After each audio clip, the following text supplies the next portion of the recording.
गले में बहुत ज़्यादा दर्द है, गले में सूजन हो गई है या गला फूल गया है आपका, या फिर गले में से हल्की हल्की खराश हो रही है, दर्द हो रहा है बहुत ज़्यादा, और कभी कभी आप मुंह खोल के देखेंगे उसमें छोटे छोटे दाने हो गए होंगे, हल्की हल्की छोटी छोटी फुंसियाँ भी नज़र आ रही होंगी, और गला अंदर से पूरा लाल लाल नज़र आ रहा होगा, पूरा लाल लाल रेड रेड हो गया होगा, कि खांसी भी आ रही है आपको, और उसके साथ साथ सर दर्द भी हो जाता है, और कुछ खाने पीने में बहुत तकलीफ़ हो रही है, खाने में बहुत तकलीफ़ होती है, और पानी पीते हैं तो ऐसा लगता है जैसे गले में कुछ कांटे चुभ रहे हैं, कांटा चुभ रहा है गले में।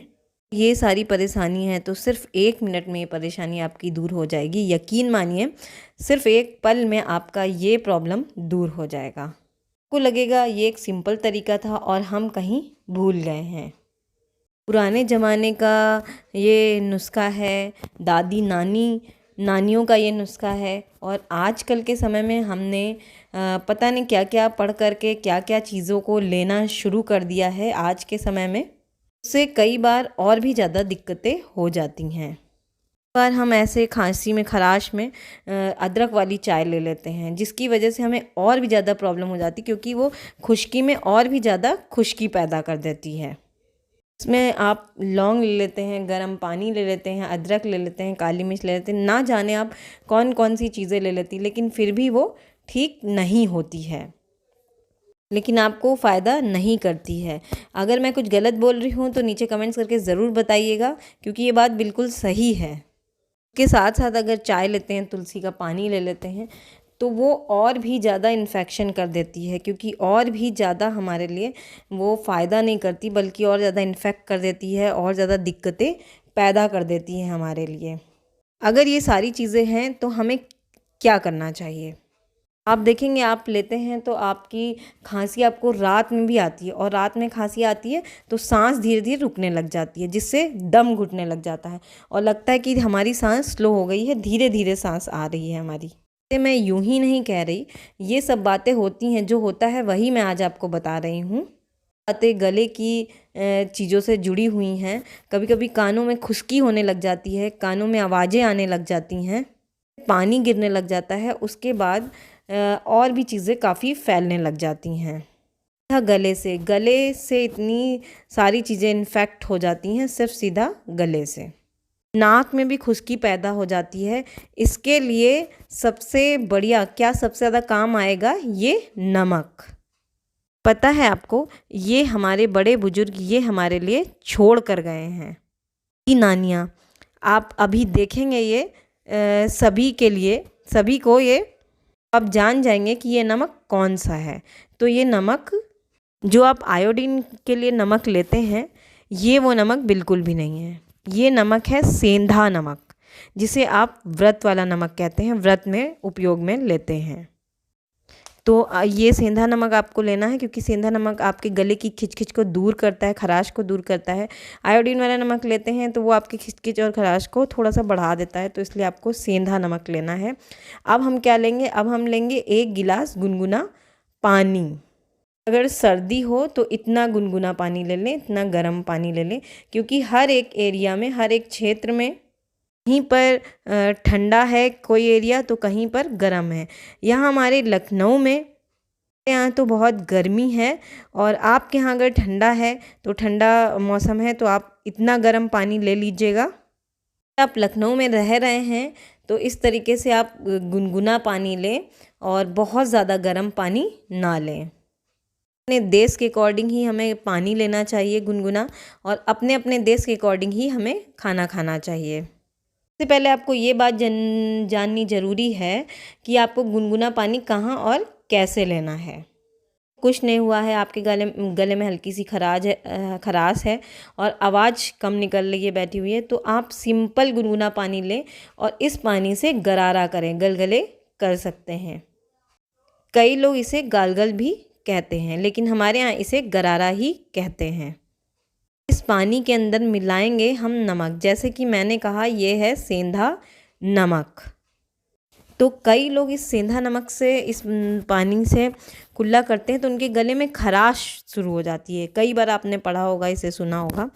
तो आपने जैसे कि सुना पानी लिया और इसमें कितनी मात्रा इस नमक की कितनी क्वांटिटी डालनी है, देख लीजिए यहाँ पर 1 चुटकी, 2 चुटकी, और आपको लग रहा है ग्लास में पानी थोड़ा कम है या पानी थोड़ा ज़्यादा है तो आपको 3 चुटकी, बस इससे ज़्यादा आपको इसमें नहीं डालना है।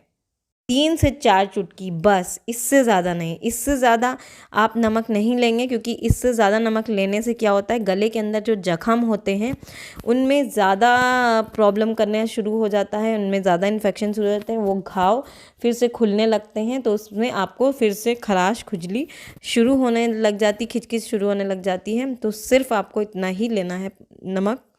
ऐसी चीज़ें हैं, अगर ये थोड़ी सी भी ज़्यादा हो जाए तो ये कभी कभी नुकसान भी कर जाती हैं। जैसे कि सब्ज़ी में अगर नमक ज़्यादा हो जाए तो आपके गले में खराश हो जाती है और वो सब्ज़ी हम नहीं खा पाते हैं। आ गई हल्दी की बात। अगर आपके देश में ज़्यादा ठंडा है, ज़्यादा सर्दी हो रही है तो आप हल्दी ले सकते हैं, लेकिन अगर आपके यहाँ ज़्यादा गर्मी पड़ रही है, बहुत ज़्यादा गर्म है, तो हल्दी गर्म होती है, हल्दी की मात्रा बहुत कम होनी चाहिए। और ये हल्दी किनको और क्यों नहीं लेनी चाहिए, लेटी हैं, गर्भवती महिलाएं हैं, उनको हल्दी की एकदम कम मात्रा लेनी चाहिए। और इसके साथ ही कहीं आपके खून निकल रहा है, ब्लड निकल रहा है, बवासीर है, पाइल्स की बीमारी है, या फिर आपको पेट में स्टोन है, तो उनको हल्दी की मात्रा एकदम नहीं लेनी चाहिए। ना चाहें तो सिर्फ 1 चुटकी रखें, इससे ज़्यादा आपको नहीं लेनी है। तो देखिए मैंने कितनी मात्रा रखी, सिर्फ 1 चुटकी की मात्रा रखी है। और इसे आप देख रहे हैं पानी, इस तरीके से पानी को, इसे बच्चे भी ले सकते हैं, बड़े भी, हर एक व्यक्ति ले सकता है। आपको 1 चुटकी से ज़्यादा इसे नहीं डालना है और इसे हर एक व्यक्ति ले सकता है, लेकिन वही बात है कि 1 चुटकी से ज़्यादा ना डालें, इसकी मात्रा का पूरा ध्यान रखें। सब लोग बोल रहे हैं दाल में, सब्जी में, दूध में हल्दी खाओ, हल्दी पियो, हल्दी खाओ। अरे भाई, हमारे बुजुर्ग हैं, वो हल्दी खाने का तरीका हमें बता के गए हैं। दाल में, सब्जी में यहाँ हल्दी का प्रयोग नहीं होता है। जो लोग अपने खाने में हल्दी का प्रयोग नहीं करते हैं, सिर्फ सलाद वलाद ही खाते हैं, उनके लिए हल्दी का पानी बहुत ज़रूरी है। और हमारे यहाँ में, सब्जी में हम हल्दी खा रहे हैं तो हमें हल्दी की मात्रा उतनी ही बहुत है, हमें ज़्यादा हल्दी लेने की ज़रूरत नहीं है। इन्फेक्शन वगैरह ज़्यादा है तो आप हल्दी का प्रयोग इस तरीके से कर सकते हैं, लेकिन अगर आप हल्दी की ज़्यादा मात्रा ले लेते हैं तो उससे भी इन्फेक्शन और बीमारियां हो जाती हैं। अगर आपको नहीं पता चला कि आपके अंदर स्टोन है और आप हल्दी की मात्रा ज़्यादा ले लेते हैं तो आपको हाथों हाथ डॉक्टर के पास एडमिट होना पड़ सकता है और जाना पड़ सकता है। तो इसलिए ये बहुत ज़्यादा प्रॉब्लम करती है कभी कभी। मैं हर एक बात आपको तरीके से बताती हूँ, वो बातें बता रही हूँ जो हमारे घर में अपनाई जाती हैं, जो हम करते हैं वही आपसे बता रही हूँ, और जो आप हमारे यहाँ अपनाते हैं लोग वही बात आपसे शेयर कर रही हूँ।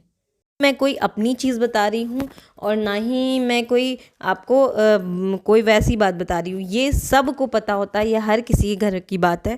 और जो वो नुस्खा है जो हमारी दादी नानियाँ हमें दिया करती थी, मम्मी हमारी दिया करती थी, तुम इससे गरारा कर लो, अभी भी कई घरों में ये दी जाती है।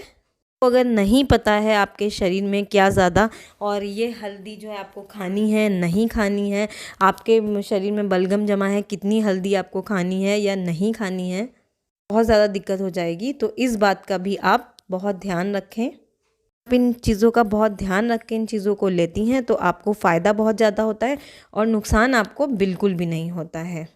आपने 2 से 3 दिन लगातार इसे ले लिया तो आपके गले में खराश बढ़ जाएगी, खांसी बहुत ज़्यादा बढ़ जाएगी, तो ये बहुत ही ज़्यादा दिक्कत वाली बात हो जाती है। और आगे भी मैं वीडियो में बताऊंगी, अगर आपके गले में खांसी है, खराश है, खांसी है या गीली खांसी है तो आपको किस तरीके से चीज़ें लेनी चाहिए। ज़्यादा गरम गरम चीज़ें लेने की वजह से आपको फ़ायदा की वजह से नुकसान हो जाता है। कभी कभी जब हम बारिश होती है, बारिश के मौसम में आप ले सकते हैं, लेकिन ठंड के मौसम में आप इसे ले सकते हैं, लेकिन यहाँ बारिश कम, गर्मी ज़्यादा होती है। ध्यान से देख के सुनकर इन चीज़ों को लेना चाहिए। तो चलो ले लो, लेकिन परिवार में जैसे एकल आदमी है या अकेला आदमी कहीं जा रहा है तो बहुत ही बड़ा नुकसान हो सकता है, का आपने बहुत ध्यान रखना है। तो ये थी एक छोटी सी जानकारी। प्लीज़ एक लाइक ज़रूर दें और इसे ज़्यादा से ज़्यादा शेयर कीजिएगा ताकि अपनों को जानकारी हो सके। और यही चीज़ें आजकल ज़्यादा से ज़्यादा लोग ले लेकर बीमार पड़ रहे हैं। प्लीज़ इस चीज़ का थोड़ा सा ध्यान रखें। अगर क्वेश्चन रह जाता है तो आप मुझे इस वीडियो में नीचे कमेंट्स बॉक्स में ज़रूर बताइएगा। मैं अगली वीडियो में आपको उसका जवाब ज़रूर दूंगी, उसको बताऊंगी आपको। नई जानकारी एक नए वीडियो के साथ, तब तक के लिए take care and good bye.